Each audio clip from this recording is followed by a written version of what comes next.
Good morning, everybody. It's Monday, April 14th, and this is the AgYield War Room. Dan Dempsey, and I'll be moderating today's session. As always, if you've got any questions or comments, please feel free to drop us a line in the chat area. We'll be sure to get to it during the show. Overnight markets here at May corn down 3.5 at 486 3/4. May soybeans were down a quarter at 1042.5, and May Chicago wheat was down 8 3/4 at 547. This morning, the USDA had an export sales announcement of 120,000 metric tons of corn to Japan for 24-25. Good morning, guys. A couple things that we know this morning. There on late Friday, it was announced that the exclusion of certain electronics from the reciprocal tariffs. President Trump spoke from Air Force One and had a little bit more to put on that, and said that they're probably going to be reinstated. I think they're just going to be reassigned to a different tariff category. So we'll be waiting to see what all that means. Looking at funds and their activity from last week, bought a little bit of corn, sold some beans. So with that, guys, we got a short week this week with Good Friday observance there. So maybe Dustin, kick us off with a few thoughts here this morning, and then we'll throw it around the room. Yeah, I think, it's been actually a really kind of exciting market here the last couple of sessions, especially because the back end has been leading some of this move higher. So you've had, for example, D's 26 corn has risen from April 8th at 450 to, Friday's close 470.5. That's a really big move for the back end of the market. And I think it just speaks volumes to that potential that, of these 75 countries or so that are negotiating, how many of them are we going to see, potentially announce some sort of mini phase one type trade deals where U.S. ag purchases is part of that deal. I think even just the threat of that may be what's pushing the market higher. And how much negativity has there been on this trade war potential since the election day, right? I would say a good half of analysts I've heard, extremely negative on the threat that, U.S.-China trade war is just going to completely tank our export tariffs or exports.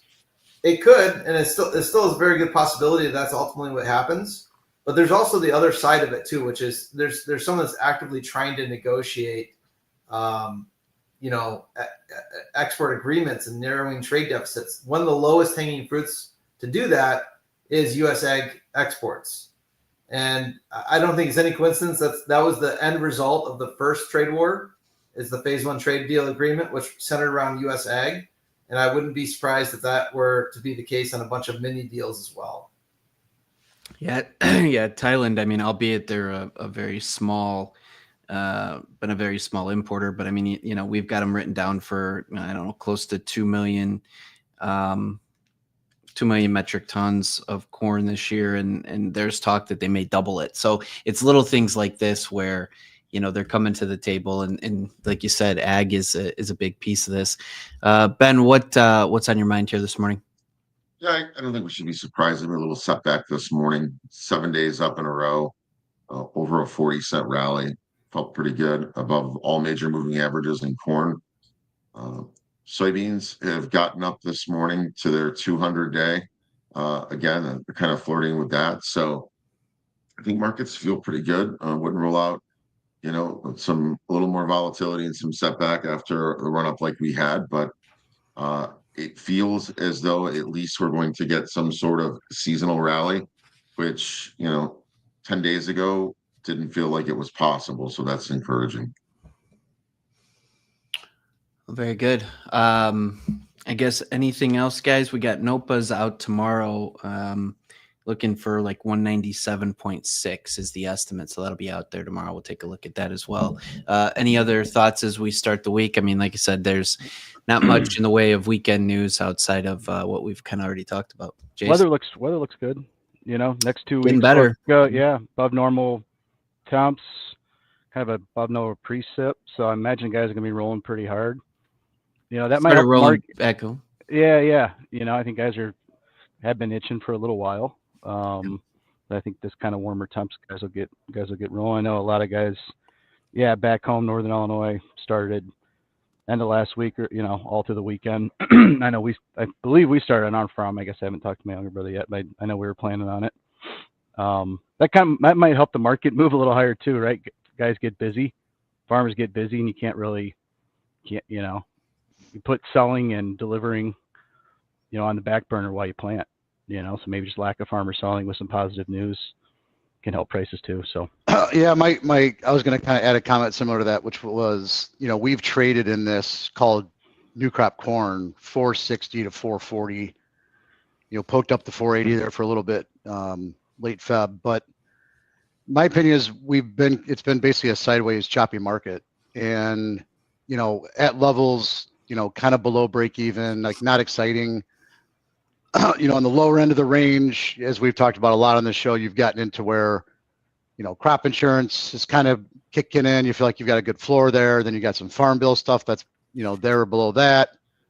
So just not a lot of incentive. If you're in the category of people that felt like you had to sell it because of tariffs and we're going to zero, I think those people have sold if they feel like they have to, and now they're going to go plant, right? Like there's just nothing exciting here until we go to some new range. I just don't think there's going to be a lot of excitement here. So whoever's had to sell it, I think has. And on this last rally, people have got caught up because for whatever reasons, but yeah, that's kind of my take too. So, I mean, I put soybeans in the same camp. Like you can only sell it so many times because exports are going to be zero. So I think the market's kind of exhausted on selling breaks. So not that it can't, obviously, just I could look stupid by the end of the day and we're limit down. But being said, just like the structure of the market, it doesn't look like it looks like it's trying to trap you into either selling breaks or buying rallies. Yeah, to that point, right? You look at a chart and you look at technicals, we've turned up.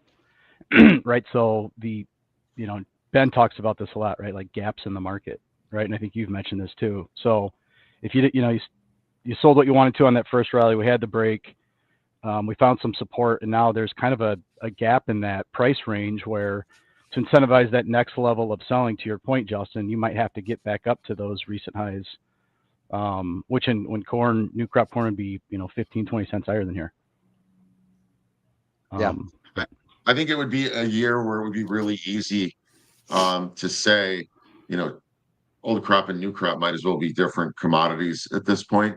But I think Dustin's point that the possibility of some positive outcome on trade negotiations may keep that back end up a little stronger than what we would think on this. So it's something to definitely keep an eye on. And there's more chatter. There's more chatter too, not to cut you off, Ben, but there's more chatter over the weekend too about not just like trade deal type stuff, but stronger ag policy as far as like, more ethanol usage. There's a lot of that kind of rhetoric coming out of the White House over the weekend too. So I think there's going to be a strong contingent instead of just giving farmers a check, like we did, the first time around. It'd be nice to have, deals in place to use it, right? Stability. Yeah, stability in policy for sure. Sorry, Ben, I didn't mean to cut you off. I know you're. No, I think it's a great point. Oh, very good. Any other parting shots here this morning, guys? Like I said, there's not a whole lot of fresh news. Dow's up 550, so outside markets are stronger here this morning. It'll be choppy again. That much I would assume. Yeah, continued volatility. Yeah. It seems like out of China, they we're ready to fight, but also we're ready to make a deal, and we're also ready to fight. We're ready to make a deal. So, they're kind of talking on both sides of their mouth. I think I would imagine they want a deal. What kind of deal they're willing to accept, I think is the big question. Don't you think there's been a ton of meetings, like all these different owners, right? They have factories all over there. I mean, they're trying to figure out deals too, right? Like, how do I stay in China if we can't figure something out? How do I not start moving stuff, whether it's U.S. or other?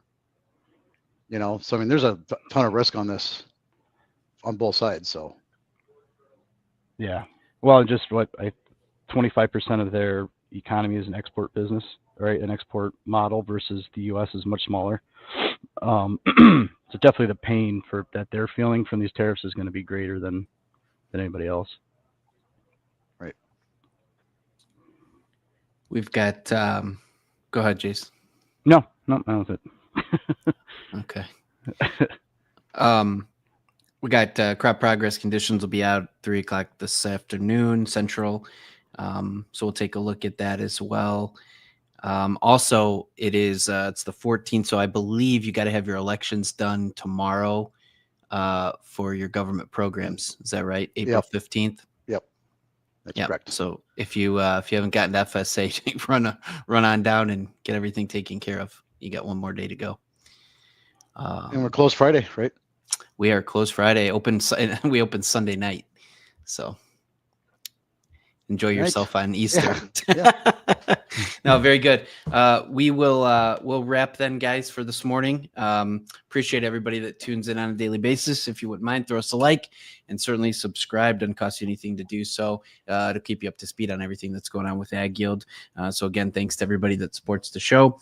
We're doing this live every day that the markets are open, 8:15 Central Time on X, Facebook Live, and YouTube Live. So again, thanks again to everybody that supports the show. Hope everybody has a great start to the week, and we look forward to talking to you again tomorrow. The War Room is proudly presented by AgYield. For over 50 years, the AgYield team has provided grain marketing and risk management solutions for growers across the country. Our veteran consultants harness cutting-edge technologies to pinpoint risk, optimize market performance, and protect your farm's profitability. Discover a new approach to farm revenue management at agyield.com. Hey guys, Jack here. Be sure to support the show by hitting the like button, leaving us a comment, and subscribing to the channel for all the latest updates. Thanks for watching. We'll see you next time.